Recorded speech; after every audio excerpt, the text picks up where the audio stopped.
কি অবস্থা সবার? আশা করি সকলে ভালো আছো এবং সুস্থ আছো।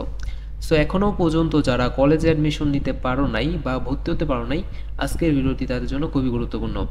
সো কলেজে ভর্তি হওয়ার যে সময়টা ছিল সেটা কিন্তু শেষ হয়ে গিয়েছে এবং বর্তমানে যে পরিস্থিতি বন্যার কারণে কিন্তু সেই সময়টাকে আরও বৃদ্ধি করা হয়েছে। শিক্ষা বোর্ড থেকে সেই রকমই কিন্তু একটা গুরুত্বপূর্ণ নোটিশ তারা প্রকাশ করেছে, তোমাদের কলেজ ভর্তির সময় আরও বাড়ানো হয়েছে।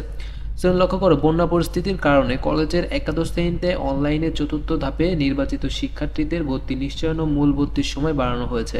রবিবার 25 আগস্ট অন্তঃশিক্ষা বোর্ড সমন্বয় কমিটির এক বিজ্ঞপ্তিতে তথ্য জানানো হয়েছে। নতুন সময়সূচি অনুযায়ী শিক্ষার্থীরা নিশ্চয়ন করতে পারবেন 25 থেকে 27 আগস্টের মধ্যে। ঠিক আছে, আর মূল ভর্তির কার্যক্রম অনুষ্ঠিত হবে 28 আগস্ট। এই সময়ের আগে ছিল এই সময় আগে ছিল 18 থেকে 19 আগস্ট রাত 8টা পর্যন্ত নিশ্চয়ন, আর 20 আগস্ট ছিল মূল ভর্তি। সো এখানে বলা হচ্ছে যে তোমাদের ভর্তির সময়টা সেটা কিন্তু আরও বাড়ানো হয়েছে বন্যার পরিস্থিতির কারণে। যারা বিভিন্ন বিপর্যয়ে রয়েছে তাদের জন্যই কিন্তু এই সময়টা বাড়ানো রয়েছে। এখনও পর্যন্ত যারা ভর্তি হতে পারো নাই, কলেজে গিয়ে ভর্তি হতে পারবা। এবং যে অফিসিয়াল নোটিশটা তারা সেটা দেখতে চাইলে তুমি ঢাকা শিক্ষা বোর্ডের অফিসিয়াল যে ওয়েবসাইট রয়েছে সেখানে প্রবেশ করলে, ঠিক আছে, কলেজে ভর্তির এখানে গেলেই কিন্তু তুমি সেই যে বিষয়টি রয়েছে সেটা কিন্তু দেখতে পারবা।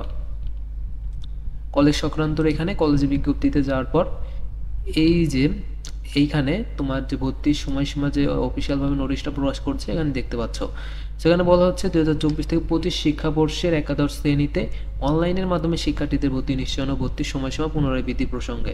ঠিক আছে, সো তোমাদের ভর্তি হতে হবে 28 তারিখ এবং নিশ্চয়ন করার যে সময়টা সেটা 25 তারিখ রবিবার থেকে 27 তারিখ মঙ্গলবার রাত 8টা পর্যন্ত। যারা নিশ্চয়ন করো নাই বা নির্বাচিত হয়েছ তারা 25 তারিখ থেকে 27 তারিখ পর্যন্ত সময় পাবে নিশ্চয়ন করা, এবং ভর্তি হতে হবে তোমার 28 তারিখ কলেজে গিয়ে। ঠিক আছে, কলেজে গিয়ে তুমি ভর্তি হয়ে আসবা তোমার যে কলেজে চান্স হয়েছে।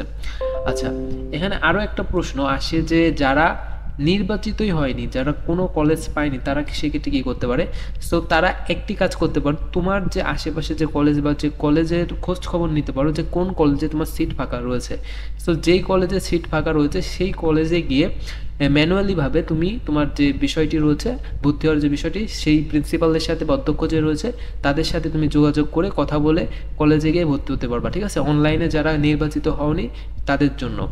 সো অনেক কলেজে নেয় না, আবার অনেক কলেজ রয়েছে, প্রাইভেট কলেজ রয়েছে যেগুলোতে তোমাকে অনলাইনের মাধ্যমে নির্বাচিত না হলেও কিন্তু তোমাকে কলেজে নিয়ে নিবে। ঠিক আছে, সো তুমি খোঁজখবর নিয়ে দেখতে পারো যে কোন কলেজে বা কোন কলেজে সিট ফাঁকা রয়েছে, তুমি সেই কলেজে গিয়ে ম্যানুয়ালিভাবে ভর্তি হতে পারবা। সো আশা করি ক্লিয়ার হয়েছে। সো ভিডিওটা এই পর্যন্তই। ভালো লাগলে অবশ্যই ভিডিওটি লাইক করে দেবো এবং পরবর্তী আপডেটগুলো পেতে অবশ্যই চ্যানেলটিকে সাবস্ক্রাইব করে রাখো। ভালো থাকো সবাই, আল্লাহ হাফেজ।